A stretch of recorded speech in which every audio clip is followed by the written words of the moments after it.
Praise the Lord. அன்பானவர்களே, எப்படி இருக்கிறீங்க? கர்த்தர் உங்களை ஆசீர்வதிப்பாராக. இந்த பரலோக சத்தம் நிகழ்ச்சி உங்களுக்கு ஒரு பெரிய ஆசீர்வாதமாக இருக்குதில்ல. தொடர்ந்து நீங்கள் ஜெபிங்க. தொடர்ந்து கர்த்தருடைய சமூகத்தில் ஒவ்வொரு நாளும் காத்துருங்க. கர்த்தர் பெரிய காரியத்தை உங்களுடைய வாழ்க்கையில் கர்த்தர் செய்து உங்களை ஆசீர்வதித்து கர்த்தர் உங்களை வழி நடத்துவார். இந்த வாரத்தில் மறந்துடாதீங்க, 3 நாட்கள் கூட்டம் இருக்கிறது. 4ஆம் தேதி, 5ஆம் தேதி, 6ஆம் தேதி. 4ஆம் தேதி சாயங்காலம் 5லிருந்து 8 மணி வரைக்கும், 5ஆம் தேதி சாயங்காலம் 5லேருந்து 8 மணி வரைக்கும், 6ஆம் தேதி காலையில் 10 மணிலேருந்து 2 மணி வரைக்கும் உபவாச கூட்டமாக இருக்கிறது. மறந்துடாதீங்க.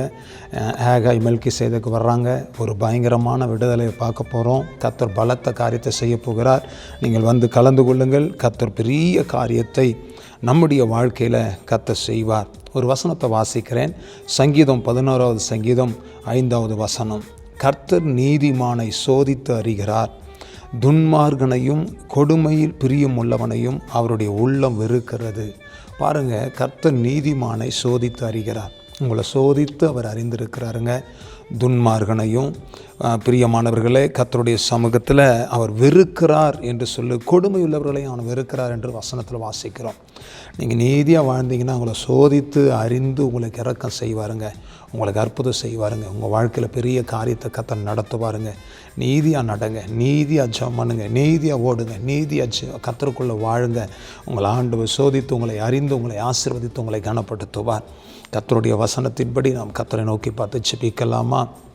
தகப்பனே, இந்த நல்ல வேலைக்காக ஸ்தோத்திரம். இந்த வார்த்தையின்படி நீர் எங்களை சோதித்து அறிந்து இந்த பிள்ளைகளை கர்த்தர் நீர் ஆசீர்வதித்து நடத்துங்க. ஆண்டவரே, உம்முடைய வல்லம் இந்த பிள்ளைகளை சூழ்ந்து கொள்ளட்டும். கர்த்தர் நீர் ஆசீர்வதித்து கர்த்தர் கனப்படுத்துங்க. எல்லா தடைகளை உடைத்து போடும். ஆண்டவரே ஸ்தோத்திரம். இந்த பிள்ளைகளுடைய வாழ்க்கையில் உம்முடைய கரம் கூட இருந்து இந்த பிள்ளைகளை சோதித்து அறிந்து கர்த்தர்களை ஆசீர்வதித்து உயர்த்தும். உம்முடைய கரம் வெளிப்படட்டும். அற்புதம் நடக்கட்டும். ஆசீர்வதிங்க, பொறுப்படுங்க. இயேசு கிறிஸ்துவின் நாமத்தினால் ஆசீர்வதித்து ஜெபிக்கிறோம் நல்ல பிதாவே. Amen, amen, amen. God bless you. கர்த்தர் உங்களை சோதித்து உங்களை ஆசீர்வதித்து நடத்துவார். ஆமென்.